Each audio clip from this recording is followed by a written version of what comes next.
ভালো। আল্লাহ কয় ইন্না আকরামাকুম ইনদাল্লাহি আতকাকুম। কালো আর দলা দিয়ে আল্লাহর কাছে বিচার হয় না, মোটা আর চিকন দিয়ে আল্লাহর কাছে বিচার হয় না, লম্বার খাটো দিয়ে আল্লাহর কাছে বিচার হয় না, দুনিয়ার গরিব দিয়ে আল্লাহর কাছে বিচার হয় না। আল্লাহর কাছে বিচার হচ্ছে ইন্না আকরামাকুম ইনদাল্লাহি আতকাকুম। যার অন্তরে যত বেশি আল্লাহর ভয়, তার দাম আল্লাহর কাছে তত বেশি। সেই জন্য বেলাল রাদিয়াল্লাহু আনহুর ভিতরে তাকওয়া ছিল। আল্লাহ বলেন ইন্না আকরামাকুম ইনদাল্লাহি আতকাকুম। যার ভিতরে তাকওয়া থাকবে আমি আল্লাহর কাছে সে দামি, সে সম্মানিত। এই জন্য বেলাল রাদিয়াল্লাহু আনহু তিনি কালো, আল্লাহর কাছে বড় ভালো। উমাইয়া যখন তারে মারে, জোরে জোরে আল্লাহু আহাদ বলে, যেমনি আল্লাহু আহাদ বলে আবু বকর সিদ্দিক রাদিয়াল্লাহু আনহু রাস্তা দিয়ে যায়। এমনি কো বেলাল, আমার আল্লাহ তো আসতে বললেও শোনে, জোরে বললেও শোনে, তুমি আসতে কইতারো না? আল্লাহর নাম তো আসতে বললেই হয়। হযরত বেলাল রাদিয়াল্লাহু আনহুকে বললো তুমি আস্তে আস্তে বললো। বেলাল রাদিয়াল্লাহু আনহু বললো ভাই আবু বকর ঠিক আছে, আমি আগামীকাল থেকে আস্তে আস্তে বলবো। হযরত আবু বকর সিদ্দিক রাদিয়াল্লাহু আনহু দ্বিতীয় দিন আবার যায়, তাকায় দেখে বেলাল রাদিয়াল্লাহু আনহু তিনি আবার জোরে জোরে আল্লাহর নাম বলে। আবু বকর সিদ্দিক রাদিয়াল্লাহু আনহু বলেন কি বেলাল, তোমার গতকালকে নিষেধ করলাম, তুমি যত জোরে বলো তত না তোমার উমাইয়া মারে। কারণ আল্লাহর নামের তাকবীর দিলে তো বেঈমান কাফের হিন্দুস্তানিরা সহ্য করতে পারে না, দাদারা তো আল্লাহর নাম সহ্য করতে পারে না। জোরে কোন ঠিক না বেঠে? কারণ আমাদের কাছে অস্ত্র নাই, বুলেট নাই, কামান নাই, তরবারি নাই, কিন্তু মুসলমানদের কাছে এখনো একটা অস্ত্র আছে, সেই অস্ত্রের নাম হচ্ছে আল্লাহু আকবার। ঠিক না বেঠে? যে আল্লাহু আকবার স্লোগানে শাহজালাল রহমাতুল্লাহ স্লোগান যে আল্লাহু আকবার, আর ওইদিকে গৌর গোবিন্দের মস্ত তস্তস হয়ে গেছে। ঠিক না বেঠে? সে আল্লাহু আকবার স্লোগান দিলে হিন্দুস্তানিরা ভয় পায়, সে আল্লাহু আকবার স্লোগান দিলে নাস্তিক বেঈমানগুলো ভয় পায়, সে আল্লাহু আকবার স্লোগান এখনো অনেক দলের লোকেরা সহ্য করতে পারে না। আল্লাহু আকবার যারা সহ্য করতে পারে না, এদের সাথে আমাদের কোনো সম্পর্ক নাই। জোরে কোন ঠিক না বেঠে? এদের পক্ষেও আমাদের কোনো কথা নাই। এই জন্যে দল করবেন আর আল্লাহর নাম সহ্য করতে পারবেন না, আপনি ইসলামের ভিতরেই তো নাই, আপনার সাথে আবার কিসের সম্পর্ক? তো সেই জন্য আল্লাহু আকবার এটা আমাদের ঈমান, আল্লাহু আকবার এটা আমাদের সবচেয়ে বড় অস্ত্রের নাম। আল্লাহু আকবার এটা যে যেমন জোরে বলবে এটা তার পাওয়ার। বেলাল রাদিয়াল্লাহু আনহু একবার, দুইবার, 3 দিন পর্যন্ত এরকম হলো। আবু বকর বলল বেলাল প্রতিদিন তোমারে বলি, তুমি কথা রাখো না কেন? একদিন, 2 দিন, 3 দিন তোমারে বললাম তুমি আল্লাহু আহাদ। আমার আল্লাহ তো গর্তের পিপিলি কাছে হাঁটে, ওই আওয়াজটা শুনতে পান, তাহলে তুমি আসতে বললে তো আমার আল্লাহ শুনবে, কেন তুমি জোরে বলো? এমনি বেলাল রাদিয়াল্লাহু আনহু বলেন ভাই আবু বকর প্রতিদিন আমাকে আপনি বলেন আল্লাহর নাম আসতে বলার জন্য, আমিও মনে মনে ভাবি আল্লাহর নাম আমি বেলাল আস্তে আস্তে বলবো, কিন্তু আমি বেলাল আস্তে আস্তে বললে কেন যেন আমার ভালো লাগে না, মজা পাই না। জোরে কোন সুবহানাল্লাহ। আল্লাহর নাম আস্তে বললে মজা পাই না। উমাইয়া যত বেশি আমারে মারে,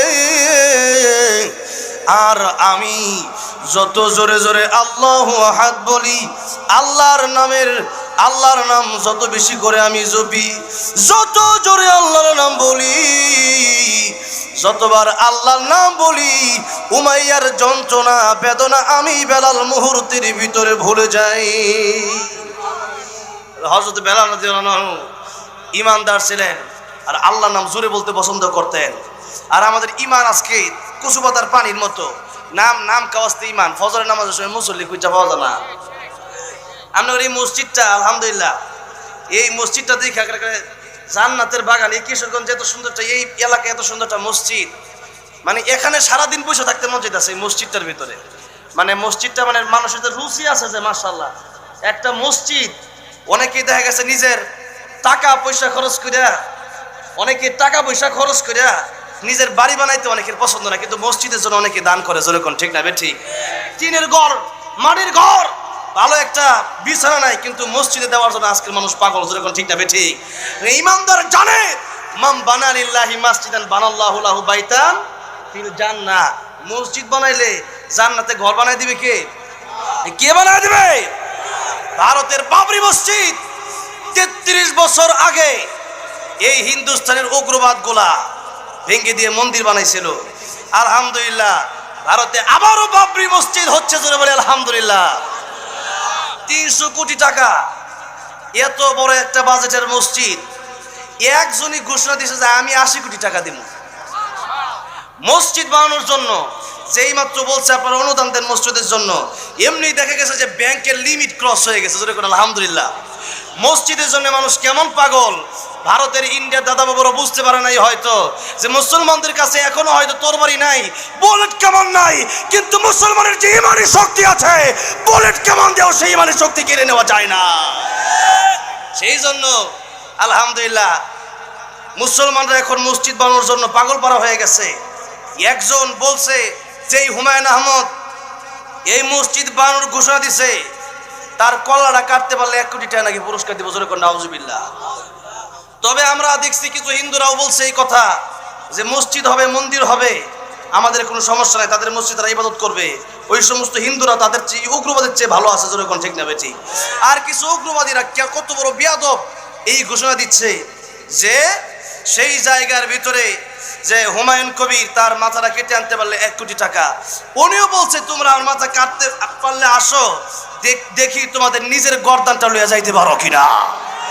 মুসলমানের যে ইমানি শক্তি আছে, হাজার হাজার লক্ষ কোটি কাফের আসতে পারে, 313 জন বদরের মতো ইমানদার হয়ে গেলে 313 জনের সামনে টিকবে না, জোরে কোন ঠিক না বেঠিক? সেই জন্যে বাবরি মসজিদ শুধু নয়, আগামীর এই হিন্দুস্তান হবে মুসলিম স্থান ইনশাআল্লাহ। কেউ ঠেকাতে পারবে না। ইমাম মাহদী আলাইহিস সালাম আসবেন, গোটা পৃথিবী মুসলিমদের দখলে আসবে ইনশাআল্লাহ। আমরা মসজিদের পক্ষে আছি।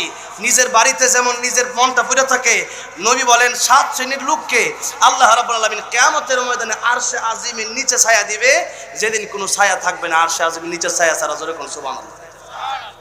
এর মধ্যে ওই শ্রেণীর লোক তারা হচ্ছে কারা? একটা শ্রেণী হচ্ছে যারা নাকি যাদের দিলটা মসজিদের সাথে জোড়া, যাদের দিলটা কিসের সাথে জোড়া? তার দিল খালি মসজিদে পড়ে থাকে। হ্যাঁ, মসজিদে গেলে তার ভালো লাগে, আর মসজিদে না গেলে ভালো লাগে না। আচ্ছা, যারা প্রকৃত নামাজি, নামাজের সময় হয়ে গেলে এরা ঘুমাইতে পারে? নামাজের সময় হয়ে গেলে পরে এরা ডাইনে বামে আড্ডা মারতে পারে? পারে না। কেন? কারণ সে ব্যক্তি জানে যে আমার নামাজ আমাকে জান্নাতে নিয়ে যাবে, এই মসজিদের সাথে সম্পর্ক আমাকে আরশে আজিমের নিচে ছায়া দেবে। আর যারা নামাজ পড়ে না, এরা যে জাহান্নামে যাবে, এটা কি কোনো সন্দেহ আছে নাকি? কিয়ামতের ময়দানে আল্লাহ বলেন, কিয়ামতের ময়দানে যারা জাহান্নামে যাবে, এর উল্লেখযোগ্য 4টা কারণ আল্লাহ সূরা মুদ্দাসিরে বর্ণনা করেছেন। বলবো আয়াত? আল্লাহ বলেন, জান্নাতি আর জাহান্নামীরা যখন জান্নাতি আর জাহান্নামে চলে যাবে, এই উভয় দলের সাক্ষাৎ হবে। কি হবে? মুলাকাত, দেখা হবে, সাক্ষাৎ হবে। আল্লাহ বলেন, ফি জান্নাতি ইয়াতাসাআলুন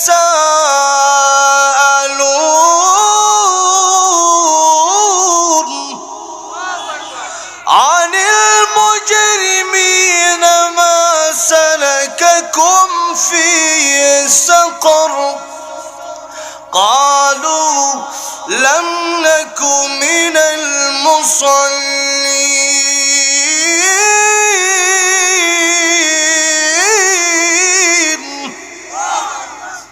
জান্নাতীরা জাহান্নামের দিকে জিজ্ঞাসা করবে, ইয়াতাসাআলুনা আনিল মুজরিমিন, যে সাউন্ডটা কেমন যেন অস্পষ্ট লাগতেছে, এটা স্পষ্ট করা যায় নাকি? মানে কেমন যেন আওয়াজটা অন্যদিকে ঘুরতেছে, কিন্তু আঙ্গুর কানে যেমন আইতেছে না। তাহলে একটু দেখেন। আর আমি আইছি সেই লালমনিরহাটতে। এখন আমি লালমনিরহাট থেকে আসলাম। লালমনিরহাট এটা হলো বাংলাদেশের আরেক প্রান্ত, এই তিস্তা নদী ইন্ডিয়ার বর্ডারতে। এখন কালকা মাহফিল, এর আগে জানাচ্ছি নীলফামারী, আজকে আইছি কিশোরগঞ্জে আর কি। তো যাই হোক, তো সেই জন্য একটু সাউন্ডটা ভালো। এই যে মাশাআল্লাহ, এখন মোটামুটি আলহামদুলিল্লাহ, জাযাকুমুল্লাহ। এটা হইলে আবার আরেকটা যাইতাম, করিমগঞ্জ মাহফিল আছে। তো এখন দেখা গেছে যে মাইকটা ভালো হলে একটু নিজের কাছে ভালো লাগে আর কি, কণ্ঠটা একটু ঠিকঠাক থাকে। এখন যাই হোক, জান্নাতীরা জাহান্নামীদের দিকে যখন জিজ্ঞাসা করে যে মা সালাকাকুম ফি সাকার, জাহান্নামে আসলা কেন? তখন জাহান্নামীরা বলবে, আল্লাহ বলেন, ক্বালু, তারা বলবে, লাম নাকু মিনাল মুসাল্লিন, তোমরা নামাজ পড়তাম, আমরা পড়তাম না। তোমরা নামাজ পড়তাম, মসজিদের সাথে সম্পর্ক ছিল, তোমরা জান্নাতে গেছো। আর আমরা মসজিদে যাইতাম তো দূরের কথা, মসজিদে যদি গেলে আঙ্গুর ভালো লাগতো না। জুমার দিন কিছু মুসল্লি আছে, যায় না? জুমার দিন কিছু মুসলিম নামাজও যায়, জুমার দিন নামাজও গিয়া দেখবেন সবার পরে যে মানে রুকুটা দিব হুজুর এমনি দেখবেন ধুম করে দৌড় মারে। এর পরে যখন দেখবেন যে সালামটা এক সালাম ফিরে দ্বিতীয় সালাম ফিরে আগে হেউট দেখা যেত যেরকম, ঠিক না বেটে? এর মসজিদও ভাল লাগে না। এনে যে নামাজ পড়বো, কোরআন পড়বো, সুন্নতটা পড়েই না, ফরজটা পড়তে মোটে তার মন মানসিকতা তৈরি নাই। নামাজি হয় 5 প্রকার, আর নামাজির ফলাফল 5 প্রকার। 5 ওয়াক্ত নামাজ, নামাজি 5 প্রকার, আর নামাজির ফলাফল কত প্রকার? 5 প্রকার। যেহেতু মসজিদের উদ্যোগে মাহফিল আর নামাজ, নবী বলেন নামাজ যারা ঠিক মতো পড়বে এদের সব হিসাব সহজ, এরা জান্নাতে চলে যাবে। জোরে বলেন সুবহানাল্লাহ। নামাজ যাদের ঠিক নাই এদের কোনো হিসাব কার দরকার নেই। এদের নামাজও আউয়ালু মা ইউহাসাবুল আবদু ইয়াউমাল কিয়ামাতিস সালাহ, নামাজের হিসাব কিয়ামতের দিন সর্বপ্রথম নেওয়া হবে। নামাজের হিসাব ঠিক নাই, আল্লাহকে প্রথম পরীক্ষায় তুমি ফেল, আর পরীক্ষা কি দিবা? এখন সব জায়গায় ধরা, জাহান্নামে যাও। তাহলে জাহান্নামীরা বলবে যে আল্লাহ, আল্লাহ বলেন যে তখন তারা উত্তর দিবে লাম নাকুম মিনাল মুসাল্লিন, একই এলাকায় ছিলাম, চিনবে। জাহান্নামে যে যাবে জান্নাতে, মানে জান্নাতীরা জান্নাতে যাবে আর জাহান্নামীরা জাহান্নামে যাবে, দুই দল কিন্তু চিনবে। দেখা গেছে যে একই এলাকা, উত্তর রাজকুন্তি এই পাঠানপাড়া এলাকার দেখবেন অনেক লোক দেখা হয়ে যাবে। এই কিরে তুমি দেখি জান্নাতে, আল্লাহ দেখার ব্যবস্থা করবেন। সূরা মুদ্দাসির আল্লাহ বলতেছেন জান্নাতি জাহান্নামীদের সাথে দেখা হবে। তা আল্লাহ দেখাবেন কেন? জান্নাতীরা জাহান্নামীদেরকে দেখে তারা শুকরিয়া আদায় করবে, আলহামদুলিল্লাহ কিছুদিন অল্প কিছুদিন নামাজ পড়ছি, আল্লাহ তোমার ইবাদত করে আজকে এই শান্তির জান্নাত, কমপক্ষে 72টা করে বউ, সুবহানাল্লাহ না বাইক দিয়ে কইেন সুবহানাল্লাহ, কমপক্ষে 80,000 খাদেম, আর তো জোরে। আর সবচেয়ে বড় দিদারের নাম হইলো আল্লাহর, সবচেয়ে বড় নিয়ামতের নাম হইলো আল্লাহর দিদার, আর তো জোরে। আব্দুল কাদের জিলানী রহমাতুল্লাহ দুনিয়া থাকতেই বলতেন জান্নাত দোজখ সে ইয়া রব্বি क्या करूं, জান্নাত দোজখ সে ইয়া রব্বি क्या करूं, आरज़ू है मैं तुझसे देखा करूं। আল্লাহ জান্নাত জান্নাত দিয়ে কি করব? আয় আল্লাহ জান্নাতে যদি নাও যেতে পারি, তোমার দিদার যদি আমি পেয়ে যাই, তোমার যদি একটা নজর দেখতে পারি, আমি আব্দুল কাদের জিলানীর অন্তরে আর কোনো দুঃখ থাকবে না। আব্দুল কাদের জিলানী রহমতুল্লাহি আলাইহি, আল্লাহ জান্নাতে দিল না দিলে নাই, এটা আবার আমরা কইলে কাজ হইতো না। একবার বিয়ে করছে খুব পছন্দ মতো, আরেকজন বিয়ে করছে, দেখা গেছে যে এবার পছন্দ নাই, দেখা গেছে বাপে কইছে যে কালা ছেড়ে বিয়ে কর। এখন দেখা গেছে একটা মেয়ে যদি ভালো হয়, এটা কালো হইলেও সমস্যা, কালো হইলে সমস্যা আছে, মেয়ে যদি ভালো হয়। এর পরেও নবী বলেন মানুষ বিয়ার সময় 4টা জিনিস দেখে, লিমা আলিহা ওয়ালি জামা আলিহা ওয়ালি হাসাবিহা ওয়ালি দিনহা। নবীকে ফাযফার বিযাতি দ্বীন, যে মানুষ ধন সম্পদ দেখে, সম্পদ আছে কেমন, বড় লোক কিনা এটা দেখে। এরপরে দেখে যে ওয়ালি জামালিহার, চেহারাটা সুন্দর নি, এরকম, ঠিক না ভাই? ঠিক। আর চেহারাতে একবার খালি যেমনি মঞ্চ বিয়ে করে, বিষয়টা এমন না, দেখে শুনে বিয়ে করা দরকার, যাতে করে আপনার বউর দিকে তাকাইলে যাতে আর 10 দিকে নজর না যায়। কথাটা বুঝছেন না? এখন দেখা গেছে যে বিয়ের পরে দেখা গেছে কেউ যদি জেনা করে, তাহলে ইসলামে যদি খেলাফত কায়েম থাকতো, খেলাফতের আইন থাকতো, তার নিয়ম ছিল তার অর্ধেক গায়রা ফাত্র মাইরা নেওয়া। তাইলে কি মনে করেন শাস্তিটা এটা কি সাধারণ না কঠিন শাস্তি? কঠিন শাস্তি। এখন এই অবস্থায় মানে কত কঠিন বিধান, কত কঠিন শাস্তি যে বিয়ের পরে যদি জিনা করে। কিন্তু আজকাল দেখা গেছে যে আমাদের সমাজে পরকীয়ার অভাব নাই, যেরকম, ঠিক না বেঠি? এই পরকীয়া যেন না থাকে তাই বুঝে শুনে, আগেই বুঝে শুনে করতে হবে। তো নবী বলেন মানুষ ধন সম্পদ দেখে, চেহারা সুরত দেখে, সুন্দর কিনা, এরপরে ওয়ালি হাসাবিয়া বংশ মর্যাদা কেমন ওটাও দেখে, ওয়ালি দিনহা, নবীকে মানুষ দিনদারিতে দেখে। তবে তোমাদেরকে আমি বলে দিচ্ছি, আমি নবী বলে দিলাম, অল্প কয়েকদিনের দুনিয়া পাইয়া ও নারীরা সালমান খান তালাশ করো না, আর ও পুরুষেরা তোমরা অপবিশ্বাস তালাশ করো না, ও পৃথিবীর মানুষেরা নায়ক নাকি খুঁজছো না। এটা জান্নাত নয়, এই দুনিয়াতে দেখা গেছে যে যা মনে চায় তা পাইবা না, আর জান্নাতে যাওয়ার পরে যা মন চায় তা পাইবা। তাহলে যা মনে চাই জিন্দিগি কি দুনিয়া না জান্নাত? বলেন, মন চাই জিন্দিগি দুনিয়া না জান্নাত?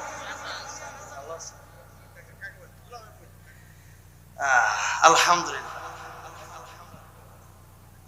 আর একটু আলহামদুলিল্লাহ, অনেক ওলামায়ে কেরাম, অনেক মুরব্বিরা আজকে এই মাহফিলে উপস্থিত, বরকতি মাহফিল। যদি একটু স্টেজটা আর একটা কাতার বড় করলে তো ভালো আছি, এত বড় মাঠ।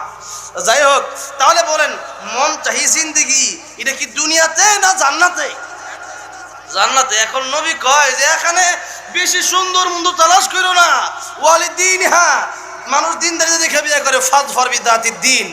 নবী বলেন যে তুমি যদি দিনদার পাও, দিনদার মেয়ের দেখে তুমি ধন্য হও, জোরে কোন সুবহানাল্লাহ। আর যদি দিনদার মেয়ের বিয়ে যদি না করতে পারো তাহলে ধ্বংস। যদি দিনদার মেয়ে না পাওয়া যায়, অনেক সুন্দরী, এখন আপনি বাইতে গেলেন কয়েকদিনের জন্য, আপনি সিঙ্গাপুর ঘুরার লাগিয়া, আপনার বউ গেছে আরেক জায়গায় ঘুরবার লাগিয়া, তাহলে কি মনে করেন এই সুন্দরী দিয়ে লাভ আছে? তাহলে না, সুন্দরী দিয়ে লাভ নাই। বরং দিনদার বলেছেন নবী, দিনদার মেয়ে বিয়ে করো। ও মেয়েরা দিনদার স্বামী খোঁজো, ও স্বামীরা দিনদার মেয়ে খোঁজো। কিন্তু আজকাল দেখা যায় দিনদার খোঁজে না, খুঁজে কি জামাই খোঁজে, এর বাড়িতে মোটর সাইকেল দিব কিনা, এর বাড়িতে আমার প্রাইভেট কার দিব কিনা, খাট আলমারি শোকেস দিবনি। আর বউ খুঁজে যে 5 তলা বাড়ি আছে নি, সরকারি চাকরি আছে নাকি, চুল থাকুক আর না থাকুক। কে দিনদার দেখতে বলছেন আল্লাহর নবী, কিন্তু সেই জায়গায় দিনদার দেখা হচ্ছে না। বড় আফসোস, আজকে সম্পদ আর সৌন্দর্য দেখে মানুষ বিয়ে করার পরে এমনও সময় এমনও যায় 2 দিন 3 দিন পরে তালাক হয়ে যায়, যেরকম ঠিক না বেটি? কারণ পরে বিয়ে করার পরে দেখা যায় না এই চেহারার সৌন্দর্য আসল নয়, বরং সিরতের সৌন্দর্য হইলে আসল, সুরতের সৌন্দর্য আসল নয়, বরং ভিতরগত যে সুন্দর, মানুষের আখলাক, মানুষের ব্যবহার, মানুষের চারিত্রিক সৌন্দর্য হলো মানুষের আসল সৌন্দর্য, যেরকম ঠিক না বেটি? আমার ভাইরা, আমার বাবাজিরা, তাহলে জান্নাতে যাওয়ার পরে জীবনে মনে যা আশা তা পাইবেন, কিন্তু এই দুনিয়াতে তাহা সম্ভব নয়। সুতরাং দুনিয়ার জন্য যেই পরিমাণ পাগল হইছি, বলেন তো, যেই জান্নাতে গেলে কমপক্ষে 72টা বউ, 80,000 খাদেম, আল্লাহর দিদার পাওয়া যাবে। হ্যাঁ, আল্লাহ রাব্বুল আলামিনের দিদারের জন্য এই জন্যই তো বলতেন তিনি, জান্নাতু দুযখ সে ইয়া রব্বি কিয়া করু আরজু হ্যায় মে তুঝসে দেখা করো, যে কথা বলতেছিলাম। এখন আমি আপনি কথা বললে হবে না, কারণ একজনে পছন্দ মতো বিয়ে করছে, সে তার বউর পায়ে খুব খুশি, বউ বাড়িতে গিয়া কইতাছে যে তুমি যদি না লইয়া যাও আমি যাইতাম না। জামাই ঠিকই আর শ্বশুর শাশুড়ি লেগে পান সুপারি মিষ্টি বোয়াল মাছ সব লইয়া গিয়ে আনে। আবার আরেক দেখা গেছে আরেকজন কি তার দেখা গেছে বাপ মা পছন্দ করে বিয়ে করাইছে, কিন্তু ওইরকম তার পছন্দ হয় নাই। এখন এমন বউ যদি বাইরে গিয়ে কয় যে আমি আমো না, এখন সে কয় যে তুমি বাইরে থাকলে থাও, আইলে আয়ো, তোমার ব্যাপার, সেরকম ঠিক না ঠিক থাকলে বাইরে থাও। অনেকেই এমন লোক আছে, আমার একজন আমার বউ জীবন বাপের বাড়িতে পারছে না, খালি ঘরেই থাকে, একটু যদি যাইতো, কথাটা বোঝেন, একটু যদি যাইতো, তার মানে কি, হ্যাঁ একটু অশান্তিতে আছে, যেরকম ঠিক নেবে ঠিক, একটু অশান্তিতে আছে, যদি যাইতো। তাহলে আব্দুল কাদের জিলানী রাহমাতুল্লাহ আল্লাহর সাথে সম্পর্ক খুব বেশি, তাই উনি কয় যে জান্নাত দুযখ সে ইয়া রব কিয়া করু আরজু হ্যায় মে তুঝসে দেখা করো। আল্লাহ জান্নাত দিলে দিও, না দিলে নাই, আল্লাহ তোমার সাথে দেখা করা ওইটাই আমার বড় ইচ্ছা। এখন আপনি নামাজ না পড়ে যদি কোন এই যে শেয়ার কোন যে জান্নাত দুযখ সে ইয়া রব কিয়া করো, আল্লাহ জান্নাত দিলে দিও, না দিলে জাহান্নামে দিও, আল্লাহকে বলতে থাক জাহান্নামে। ইবাদত নাই, বন্দেগী নাই, নামাজ নাই, রোজা নাই, কোরআন তেলাওয়াত নাই, আর আপনি শেয়ার করবেন, তাহলে কাজ হবে? আমার ভাইরা, আমার বাবাজিরা, তাহলে বলেন নামাজ না পড়া জান্নাতে যাওয়া যাবে?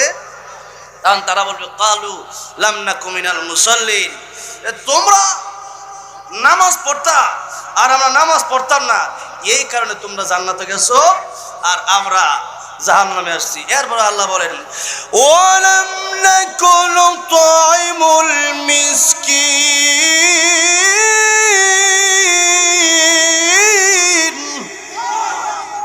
গরিব মানুষ মিসকিনদেরকে দিনে অনেক লোক আছে এদের খাওন এরা ফসে ফুইচা যা, খাওন ফুস মানে গরব ছুঁতে ফুইচা যায়, এরপরে গরিব দুঃখীর খাওনটা দিতে চায় না। এই সমস্ত লোকেরা জাহান্নামে যাবে।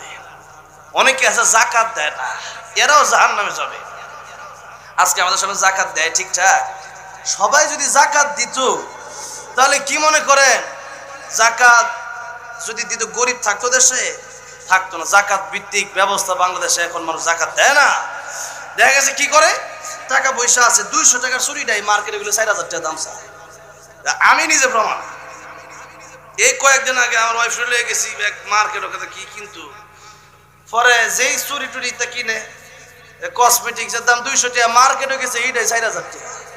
বাইরে দিয়ে এটাই 200, আমাকে এনতে কিনো বাইরে 200 টিয়ারটা কিনো। কথাটা বুঝেন নাই? কারণ একই জিনিস যে যদি আলাদা কিছু হয়তো যদি স্বর্ণ দেওয়া বলে তাহলে ঠিক আছে বুঝতাম, একই জিনিস। এখন চিন্তা করলাম যে এগুলো যে কেউ কিনে না, বিষয়টা এমন নয়। অনেক লোক আছে এইগুলোর ভিতরে টেয়া বুঝে করে বাপ ধরে। জিনিসের দাম 200, ওইটা একটু মার্কেটের ভিতরে জুতার দাম 200, ওইটাই কে কিনছে 4000 টাকা, জুতার দাম 4000। মনে করে আমার কুটির দাম 500 টাকা, আমি 500 টাকা কিনছি, এতে কি আমার ক্ষতি হয়ে গেছে নাকি?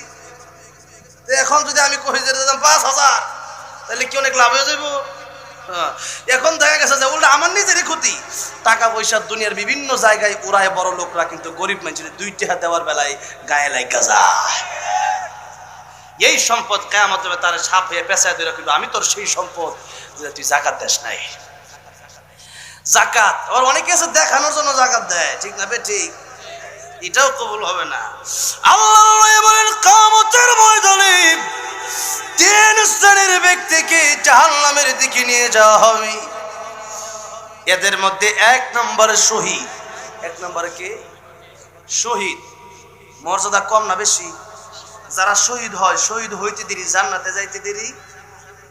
শুধু তারা জানছে যে এরা তো মরেই না, জীবিত। ওয়ালা তাকুলু লিমান ইউকতালু ফি সাবিলিল্লাহি আমওয়াত বাল আহইয়াউ ওয়ালাকিন লা তাশউরুন। এরা জীবিত।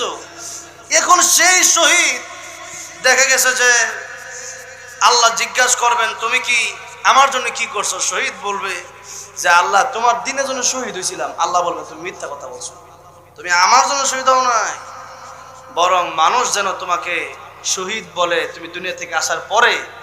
কি মানে কত ভয়ঙ্কর কথা, কত ভয়ঙ্কর হাদিস শরীফে আসছে। তখন আল্লাহ বলবেন তুমি এই যে শহীদ হয়েছিল, মানুষ যেন তোমাকে শহীদ বলে, শহীদ অমুক, এই জন্য তুমি শহীদ হয়েছিল। তোমার দুনিয়াতে তোমার পাওয়া শেষ, দুনিয়া তোমার মানুষ শহীদ বলছে। এটা তো আমাদের জন্য তো আর মনে করেন আমরা তো শহীদ হই নাই, শহীদ হওয়ার তামান্না তো আমাদের আছে অবশ্যই। না থাকলে তো মুনাফিক হয়ে মারা যাবে, কারণ যদি শহীদ তামান্না না থাকে সে মুনাফিক হয়ে মারা যাবে, নবী বলেছেন। তাহলে এটা 2 নম্বরে আমাদের নিজেদের জন্য ওয়াজ। খালি আমরা করতে ওয়াজ করলাম, নিজেদের করে একটু ওয়াজ করা দরকার মাঝে মধ্যে। আল্লাহ বলেন 2 নম্বরে কারি সাহেবদেরকে, আলেমদেরকে জাহান্নামে নিয়ে যাওয়া হবে। এই ওয়াজ যখন করি ভিতরে ঠিক থাকে না তো, কথাটা বুঝেন, নিজেরা ঠিক থাকতে পারি না তো। আলেমদেরকে জিজ্ঞাসা করবো আলেম হইছো কেন? আল্লাহ তুমি আমাদেরকে হেফাজত করো, ধরে কোন আমি। এখন ওই যে মানুষ আমাদেরকে চিনে, লালমনির হাট গেছি মনে হয় বাপের বাড়ি, আর কিশোরগঞ্জে সে মনে হয় চাচার বাড়ি, এরকম চিনে। কথাটা বুঝছেন না? মাঝে মধ্যে ভয় হয়, আল্লাহ এই তো ফেমাস হয়ে যদি জাহান্নামে যাওয়ার লাগে, এই ফেমাস থেকে আল্লাহ তাড়াতাড়ি বাঁচাইয়া দেওয়া। আল্লাহ মসজিদ ইমামতি করে খামো, এই ফেমাস দরকার নাই। যদি ফেমাস হইয়া পরিচিত হইয়া মানুষের বাহা বাফায়া যদি এটা মনে করে লাই যে মানুষের বাহাবা দিতেছে আর আমি কই মাশাআল্লাহ বড় হুজুর হয়ে গেছি, তাহলে এই অহংকার যদি ভিতরে চলে আসে, তাহলে আল্লাহর কাছে পানা চাই, আল্লাহ মেহেরবানি করে তুমি এই ফেমাস থেকে আমাকে হেফাজত করো। আমরা জোরে কোন আমি। আগে নিজে ভালো, এটা লিমা তাকুলুনা মা লা তাফালুন। নিজে ভালো না ওয়াজ করে কি লাভ? লাভ নাই, জোরে কোন ঠিক না বে ঠিক? আল্লাহ তো না আগে আমারে অহংকার থেকে হেফাজত করে, জোরে কোন আমি। অহংকার তো আমার ভিতরে নাই। নবী বলেন তখন আলেম বলবে আল্লাহ ইলম শিখছিলাম, দিন শিখছিলাম তোমার দিন। আল্লাহ বলবেন না, মানুষ যেন বাহবা দেয়, মানুষ যেন বলে বড় মুফতি সাহেব, বড় শাইখুল হাদিস, বড় হুজুর, এই জন্য তুমি আলেম হইছো। আজকে এই আলেম কোনো কাজে আসবে না, দুনিয়াতে বহু বাবা পাইছো। আল্লাহ সেদিন কি অবস্থা হবে?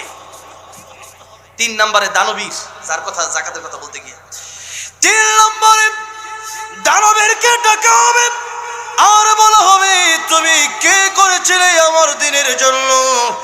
দানবীর বলবে আল্লাহ তোমার দিনের জন্য আমি মসজিদ মাদ্রাসায় দান করেছি, গরিব মানুষকে দান করেছি, নিজের সমস্ত টাকা পয়সা দান করে শেষ করেছি। আল্লাহ রাব্বুল আলামিন, আল্লাহ রাব্বুল আলামিন তখন ডেকে বলবেন তুমি মিথ্যা বলছো, তুমি আমার জন্য দান করো নাই। মানুষ যেন তোমার দানবীর বলে, মানুষ যেন লোকটা অনেক দান করে, আঙ্গুর এলাকার সবার টাকা পয়সা ভালোই দেয়, এই কথা যেন মানুষ বলে, বিশিষ্ট সমাজ সেবক, এই জন্য তুমি দান করছো। আহারে কি হবে? আমো গেল সালাও সবই হারাই, দুনিয়াও হারাইলো, আখিরাতও হারাইলো। বলেন লোক দেখানো ইবাদত। যাকাত যদি এমনে দেয় 200 টাকা দামের লুঙ্গি দেয় আর ক্যামেরা হইলো 50 টাকা দেখায়, দুজন ঠিক না বেটি? ফেসবুকে দিত যে আমি দেওয়া আমি দিতাছি, আমি দনদরদি। হায় হায় হায়, সারা জীবন খবর নাই, সারা জীবন খবর নাই অনেক নেতার। ভোটের সময় দেখা গেছে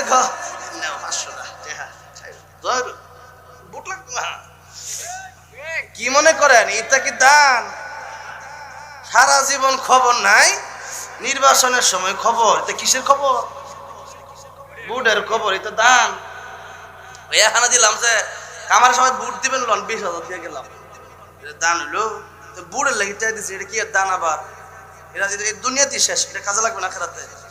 এমন যদি নিয়ত হয় যে বুট ফামু এর লিগে, এই দান কবুল হবে না। নেতারা ভালো করে শুনে রাখেন, এটা তো খালি আমি না, ক্যামেরাতে অনেকে শুনবে, ভালো করে শুনে রাখেন। এই সমস্ত নিয়ত যদি থাকে যে ভোট পাবো, এখন একটু রাস্তা করে দেই, ভোট পাবো, একটু মিডিয়ার সামনে একটু লুঙ্গি দেয়, একটু গেঞ্জি দেয়, একটু বিরিয়ানি খাওয়াই, 500 টাকা যদি কেমন আছেন না, আমরা গরিব মানুষ, আমি গরিবের বন্ধু। তা আর যে এই যে বাকি 16 বছর কইয়াছিলেন, বাকি 20 বছর কইয়াছিলেন, আমরা মনে করি যদি সত্যিকারের আদর্শ নেতা হতে চান, জনগণের সাথে উত্তম আচরণ করেন, কুলু লিন্নাসি হুসনা, যত ভালো আচরণ করবেন, জমি বিচ্ছা বুড়ো খারাপ লাগতো না, মানুষ সামনে করে টাকা দিয়ে নির্বাচনও করাইব। এমন বাস্তব নমুনা দেখছি। একজন আছে উসমান হাদি, দেখলাম ঢাকা, তারা দেখি মানে হাত দিয়ে দিতেছে, আস্তে আব্দুল্লাহ, তারা দেখি টাকা। আমি কারো মানে ইয়া করতেছি না, দালালি করতেছি না, বরং আমি এটা বুঝতে দিতে চাইতেছি। তাদেরকে দেখি মানুষ টাকা দিতেছে, যে নাও নির্বাচন লেগে টাকা দিলাম তোমারে। এই যে টাকা পয়সা দিচ্ছে মানুষ, কি মনে করেন মোহাব্বত করে দিতেছে? তাইলে মোহাব্বতটা যদি মানুষ জনগণের অন্তরে ঢুকাইতে চান, তাহলে কি মনে করেন টাকা দিয়ে মোহাব্বত ঢুকানো যাবে? জীবনেও না, টাকা দিয়ে মোহাব্বত ঢুকানো যাবে না। বরং মানুষের সাথে উত্তম আচরণ করেন, মানুষের সাথে হাসি মুখে কথা বলেন, বুকে টাইনা নেন, দোয়া করেন, দোয়া চান, অহংকার মুক্ত জীবন করেন। জনগণ আপনার জমি বেচে না, জনগণের জমি বেচে আপনার এমপি বানিয়ে দিবে। তাহলে উত্তম আচরণ আজকে আমাদের ভিতরে নাই।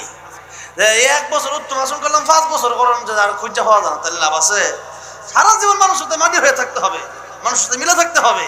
তাহলে না জনগণ কইব না এটা নেতার মতো নেতা, এগুলো বাপের বেটা, ভালো মানুষ।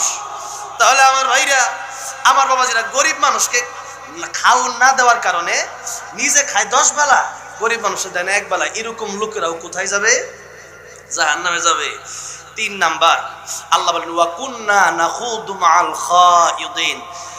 কিয়ামতের দিনে আল্লাহ অহেতুক, আল্লাহ বলেন যে তারা জাহান্নামীরা বলবে অহেতুক আড্ডায় লিপ্ত ছিলাম, গীবত করছি, সুবহানাল্লাহ, আমরা সবই বেশি না। কথাটা বুঝেন নাই? দেখা গেছে আল্লাহ নাফরমানি করছি, গীবত করছি, যে অমুককে ভালো না, তমুককে ভালো না, বহু মানুষের নাম লয়ে কইছি, কিন্তু নিজেই ভালো আছিলাম না। নিজের দোষের অভাব নেই, মানুষের দোষ লয়ে বলেছিলাম, আজকে জাহান্নামে আসছি গীবত করার কারণে। গীবত যারা করে এদের ক্ষতিটা কি? একটু সহজ, একবারে কাদা মেরে ফেলাই, আমনের সোয়াবটা যাইব তার কান্দ, তার গুণাটা আইব আমনের কান্দ। কথাটা বোঝেন নাই? তার গুণাগুলো আপনার কাছে চলে আসবে, আর আপনার সব তার কাছে চলে যাবে। তাহলে কি মনে করেন গীবত করে লাভ হইলো? সারাদিন মাছ ধরলেন, নিচে ডোলা তোলা খালি, এখন মাছ ধরে লাভ হইছে, যখন ডোলা উঠাইছে সব মাছ ফিরে গেছে। তো এই তো আমাদের অবস্থা। ফজর নামাজটা পড়া চা খাইতে খাইতে কয় শুনছস নি কালকে রাইতে যে জসিমের মায়াটা বলা গেছে, শুনছস নি কামটা করছে কি? হায় হায়, কি বলতো আপনি এটা কই কি লাভ হইছে? শুনছস নি কালকা যে অমুকের ফুলা ধরা খাইছে, শুনছস নি অমুকের ফুলাটা কি মাইটি খাইছে কালকা, কিটা কয় আর কহ বড়া শুনছি।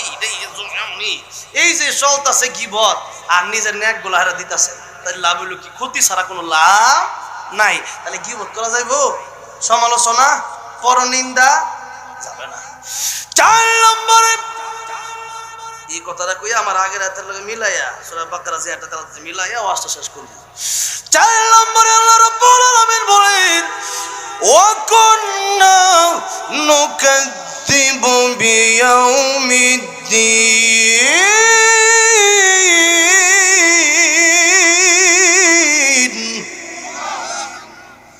পরকালকে অস্বীকার করার কারণে ওয়াজ হইছে, আলোচনা হইছে, কিন্তু কয় হুজুরে কি ওয়াজ করব? আল্লাহ কয় সালাহুম খাজানাতুহা আলাম ইয়াতিকুম নাদির। কিয়ামত জিজ্ঞেস করবে জাহান্নামে আইলা কেন? তখন এরা উত্তর দিবে ক্বালু বালা قد جاءنا نذير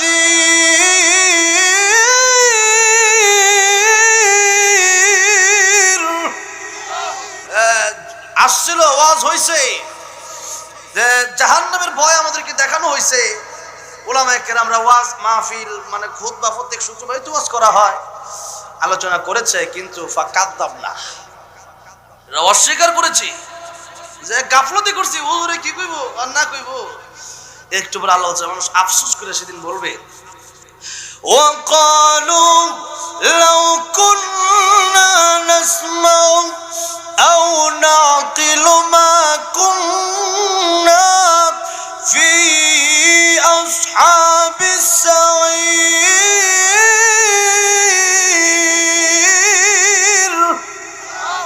কিয়ামতের দিন আরে লাউ কুন্না নাসমাউ, যদি ওই দিন ওই আলেমদের কথাগুলো শুনতাম, আও নাকিলু যদি অনুধাবন করতাম, বোঝার চেষ্টা করতাম কি বলে, মা কুন্না ফি আসহাবিস সাঈর, জাহান্নামে আজকে আশা লাগতো। তাহলে কি মনে করি এরপরে আল্লাহরে বলবে রব্বানা আখরিজনা মিনহা, আল্লাহ আমাদেরকে বের করে দেন, আমরা ফাইনউদনা ফাইন্না যালিমুন, আমরা আর জুলুম করব না, আমাদেরকে পাবেন না, আমাদের জালেম হিসেবে পাবেন না, যে আমরা নামাজ পড়মু রোজা রাখমু। আল্লাহ বলবেন ক্বাল আখসাউ ফিহা, জাহান্নামে লাঞ্ছিত অবস্থায় পড়ে থাক, ওয়ালা তুকাল্লিমুন, আজকার কোনো কথা বলিস না, চুপ। আল্লাহ যেদিন বলবেন চুপ, আজকে কোনো কথা বলিস না, কি মনে করেন সেদিন কি আর কেউ থাকবে বাঁচানোর মতো জাহান্নাম থেকে? থাকবে? থাকবে। শয়তান ডাকবে কিরে তোর লাগা গুনাহ করছি, তোর লাগা পাপ করছি, সুদ ঘুষ তোর লাগা খাইছি, তোর লাগা। শয়তান কইবে ইন্নাল্লাহা ওয়াদাকুম ওয়াদাল হক, আল্লাহর ওয়াদাই সত্য ছিল, মানো নাই। কোরআন সুন্নাহ দিয়ে দলিল দিয়ে কথা বলছে, ওটা ভালো লাগে নাই। আর আমি যে তোমরা কইছি সুদ খাও খালি খাইছো, কইছি গান বাজনা কর করছো, কইছি মদ খাও খাইছো, কইছি মিথ্যা বলো বলছো, কইছি গীবত করে কোনো লাভ আছে? লাভ নেই, একটু মজা পাইছো এটাই, আর কোনো লাভ নাই, দলিল নাই, প্রমাণ নাই, আমার কথা সব মানছো কি লিগা? এই যে দেখেন শয়তানকে মানছো কি লিগা? তাহলে দেখেন এই দুনিয়াতে আসার পরে এখন আমরা শয়তান একটা শুনি, আমরা শয়তানের অনুগত, শয়তান যা বলে তা আমরা বেশি করি, আর আল্লাহ যা বলে আমরা করি না। তাই আল্লাহ রাব্বুল আলামিন আমার আজকের খুতবার আয়াতে আল্লাহ বলতেছেন কাইফা তাকফুরুনা বিল্লাহ,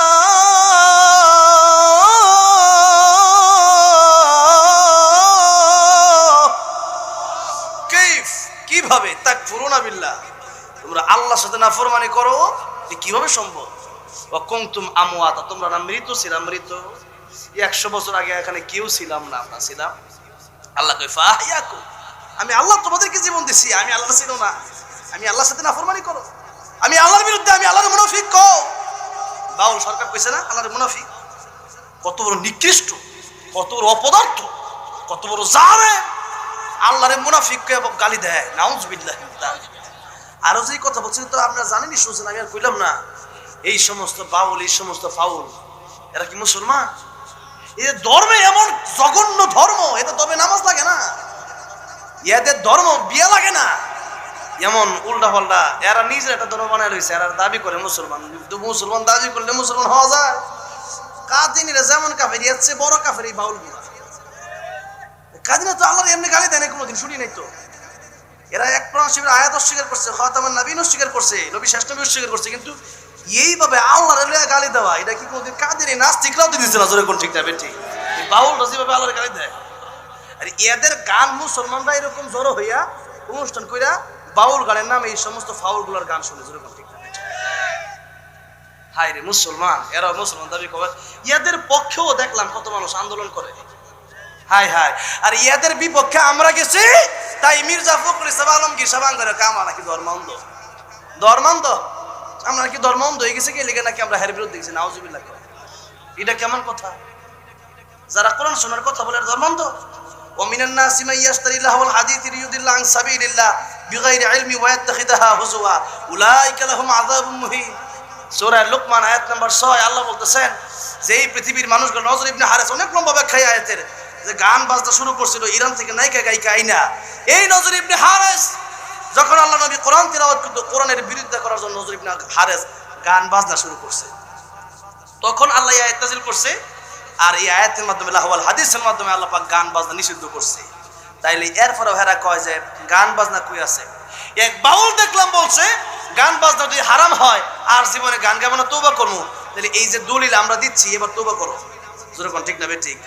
এখনো সময় আছে, তওবা করো, ভালো হয়ে যাও। সূরা লুকমানের 6 নম্বর আয়াত পড়ো, আলেমদের কাছে যাও, আল্লাহর কাছে ক্ষমা চাও, এরপরে জীবনের তরে ভালো হয়ে যাও। আর এইভাবে কবরে গেলে কবর যে কি অবস্থা হবে! আর কবর রাউযাতুম মিন রিয়াজুল জান্নাহ আও হুফরাতুম মিন হুফারিন নার। কবর কার জন্য জান্নাতের বাগান, কার জন্য জাহান্নামের গর্ত, এদের জন্য জাহান্নামের গর্ত কবর। সেই জন্য আমার ভাইরা, আমার বাবাজিরা, যে আল্লাহ আমাদেরকে জীবন দিয়েছেন, ওই আল্লাহর পক্ষে দালালি করলে আমাদেরকে অনেকে জঙ্গিবাদ, মৌলবাদ, রাজাকার করে গালি দেয়। যেরকম ঠিক না ঠিক? আরে কি কইতাম, এই কিশোরগঞ্জের একজন লোক, সেও আমাদেরকে রাজাকার বলে গালি দেয়। রাজাকার যদি গালি দেয়, জঙ্গিবাদ আর মৌলবাদ কে গালি দিলে আমরা এত রাগ করি না, কারণ নবীরাও মানুষ পাগল, এরপরে জাদুকর বলে গালি দিচ্ছে আবু জাহেলরা। আজকেও আমাদেরকে আবু জাহেলের উত্তরসূরিগুলা জঙ্গিবাদ, মৌলবাদ, রাজাকার, কাঠমোল্লা এই সমস্ত উল্টাপাল্টা ভাষা আলেমদের জন্য ব্যবহার করে। যেরকম ঠিক নেবে ঠিক? তো আমরা বলি আল্লাহ নবী বিশ্বনবী হক কথা বলার কারণে যদি আমার নবীকে পাগল, জাদুকর বলা হয়, আমাদেরকে হক কথা বললে জঙ্গিবাদ, মৌলবাদী বলবা, বলো। দুনিয়াটা আমাদের জন্য জেলখানা, দুনিয়া সিজনুল মুমিন ওয়া জান্নাতুল কাফির। তোমাদের জন্য দুনিয়াটা আরামের জায়গা হতে পারে, এটা আমাদের জন্য জেলখানা। এখানে কষ্ট করে যাব, তার প্রতিদান আল্লাহ রাব্বুল আলামিন আমাদেরকে কিয়ামতের ময়দানে দিবেন। যেরকম ঠিক না ঠিক? আমার ভাইরা, বাবাজিরা, তাহলে ফাহিয়াকুম, তোমরা মৃত্যু ছিলা, আমি আল্লাহ তোমাদেরকে জীবন দিলাম। আর আমি আল্লাহর দেওয়া জীবন পাইয়া আমি আল্লাহর আইন ভাল লাগে না, আমি আল্লাহর বিধান ভালো লাগে না, নারায়ে তাকবীর ভালো লাগে না, নামাজ রোজা ভালো লাগে না, ওয়াজ মাহফিল ভালো লাগে না, যাকাত ভালো লাগে না, কোরআন শরীফ তোমার কাছে ভালো লাগে না। ভালো লাগে কি? ভালো লাগে তোমার কাছে গণতন্ত্র। ভালো লাগে কি? ভালো লাগে তোমার আব্রাহাম লিঙ্কনের আইন। ভালো লাগে কি? ডোনাল্ড ট্রাম্প যেটা কয় এটা ভালো লাগে। ভালো লাগে কি? নরেন্দ্র মোদী তোমার কাছে যেটা কয় এটা ভালো লাগে। সাবধান, ওয়ালাকাদ বাআসনা ফি কুল্লি উম্মাতির রাসূলান আন ইবুদুল্লাহ ওয়াজতানিবুত তাগুত। আল্লাহ পৃথিবীতে যত নবী রাসূল পাঠিয়েছে, দুইটা দায়িত্ব, একটা আল্লাহর ইবাদত আর একটা তাগুত বর্জন। তাগুত মানে কি? তাগুত হলো শয়তান। তাগুত হচ্ছে তারা যারা আল্লাহর আইন নিজেরাও মানে না, অপর কেউ মানতে দেয় না। এই সমস্ত লোক আমাদের দেশে আছে না নাই? এই সমস্ত লোক থেকে আমাদের হেফাজত রাখতে হবে। নরেন্দ্র মোদী আমাদের প্রভু নয়, সে আমাদেরকে জীবন দেয় নাই। আমেরিকার ডোনাল্ড ট্রাম্প আমার জীবন দেয় নাই। জীবনটা দিছে কে? আমার খাওয়ায় কে? আমার পড়ায় কে? আমার কথা বলার শক্তি দিল কে? যেই আল্লাহ এত কিছু দিল, সেই আল্লাহর পক্ষে না পেয়া যখন আল্লাহর বিরোধিতা করেন, আল্লাহ কষ্ট পায় না? সেই জন্য আল্লাহ কয় কাইফা তাকফুরুনা বিল্লাহ, বান্দারে কেমনে, কিভাবে সম্ভব যে আল্লাহর সাথে নাফরমানি করস বান্দা? তুই না ছিল মৃত্যু, এরপরে আমি তোর জীবন দিলাম, সুম্মা ইউমীতুকুম, তোর আবার মরণ হবে, সুম্মা ইউহয়িকুম, তোর আমি আল্লাহ আবার জীবিত করব, সুম্মা ইলাইহি তুরজাউন, আমি আল্লাহর কাছে অবশেষে তোমার ফিরে আসতে হবে, জবাব দিতে হবে। ফামান ইয়ামাল মিসকালা যাররাতিন খায়রান ইয়ারা ওয়া মান ইয়ামাল মিসকালা যাররাতিন শাররান ইয়ারা। ভালো যদি অল্প করেন সেটাও দেখা যাবে, মন্দ যদি অল্প করেন সেটাও দেখা যাবে। ফারিকুন ফিল জান্নাতি ওয়া ফারিকুন ফিস সাইর। ভালো করলে জান্নাত, মন্দ করলে জাহান্নাম। তাহলে আমরা যাইতে চাই কোথায়? জান্নাতে। কোথায়? জান্নাতে যাইতে হলে নামাজ ছাড়া না, নামাজ পড়িয়া, গীবত কইরা না গীবত ছাইরা, গরিবদেরকে খাওয়ান না দিয়া না দিয়া দিয়া, পরকালের প্রতি বিশ্বাস রেখে না রেখে রেখে, তাহলে আল্লাহ রাব্বুল আলামিন আমাদেরকে কেবলমাত্র আল্লাহর গোলামি, আল্লাহর প্রকৃত খাঁটি আশিক হয়ে আল্লাহ কবরে যাওয়ার তৌফিক দান করেন। যদি বলেন আমিন। ওয়া আলহামদুলিল্লাহ রাব্বিল আলামিন। একটা গজল বুঝছি, এটা আমি জানি, এর লেগে একটা গজল যেটা আমি মদিনায় গেছিলাম, আল্লাহ আমার মদিনায় যাওয়ার তৌফিক দিয়েছে। গজলটা গাওয়ার পরে এই যে আপনার কিশোরগঞ্জের আল্লামা মুহিব খান শুধু কিশোরগঞ্জের গর্বিত সন্তান নয়, তিনি গোটা বাংলাদেশের গর্বিত সন্তান। ঠিক না ঠিক? জাগ্রত কবি মুহিব খান, আলহামদুলিল্লাহ, তিনি কোরআন শরীফ ছন্দে ছন্দে এত সুন্দরভাবে, এত সুন্দর একটি গ্রন্থ লিখেছেন, যেই গ্রন্থ পৃথিবীর আর কেউ লিখছে কিনা আমি জানি না। শুধু বাংলাদেশ নয়, পৃথিবীর আর কেউ লিখছে কিনা জানি না। আলহামদুলিল্লাহ, এমন দামি দামি সন্তান আপনারা এই কিশোরগঞ্জ জেলাতে পাইছেন। উনি, ওনার ভাই আছে আরেকজন, নামটা কি জানেন? হ্যাঁ, ওয়াইদুল হক নদভী সাহেব। উনি, ওনার সাথে একবার আমি প্রথমে যখন মানে লাইভে গেছিলাম, একবার এই গজলটা গাইছি, তখন উনি আমাকে বলছেন, ইনশাল্লাহ আমি তোমার মদিনায় যাওয়ার ব্যবস্থা করবো। যেরকম আলহামদুলিল্লাহ, এই কিশোরগঞ্জের সন্তান তিনি, সেই নদবী সাহেব, আল্লাহ ওনাকে অনেক হায়াত দান করেন, অনেক বড় আলেম দ্বীন। এই কিশোরগঞ্জের অনেক বড় বড় আলেম দ্বীন আপনারা পেয়েছেন, ওনাদেরকে কদর করবেন, চলে গেলে আর ফেরত পাবেন না। এই জন্য আমি সেই গজলটা, যে গজলটা গাওয়ার পরে আমি মদিনায় যাওয়ার তৌফিক দিয়েছি, আল্লাহ মদিনার মাটিরে। গজলটা প্রায় প্রতিদিনই মাহফিলে এটা গাইতে হয় আর কি, কারণ আরো অনেক গজল গাইছি, কিন্তু এইটা গাইতে কয়। তার মানে সব কিছু কবুল হয় না, কিছু জিনিস কবুল হয়, সেরকম ঠিক না বেঠিক, আল্লাহ কবুল করে, এটা হয়তো আল্লাহ কবুল করছে। সেই জন্য এই গজলটা গাই, এরপরে বিদায় নেব ইনশাআল্লাহ। ও মদিনার মাটি রে, সকল সুখ বুঝি তোর কপালে। ও মদিনা রে, তোর বুকে আমার নবী, যার লাগে পাগল সবই, যার লাগে মাতোয়ার ত্রিভুবন। ভাবি আমি সারাক্ষণে কখন যাব সেখানে, সহে না আর পরাণে। ও মদিনার মাটি রে, সকল সুখ বুঝি তোর কপালে। ও মদিনা রে, পাখি যদি হতাম আমি, উড়ে উড়ে যেতাম আমি, থাকতো না মনে কোনো যন্ত্রণা। দেহে নাই পাখায় আমার, সাথে নাই টাকায় আমার, কেমনে যাব সেখানে। ও মদিনার মাটি রে, সকল সুখ বুঝি তোর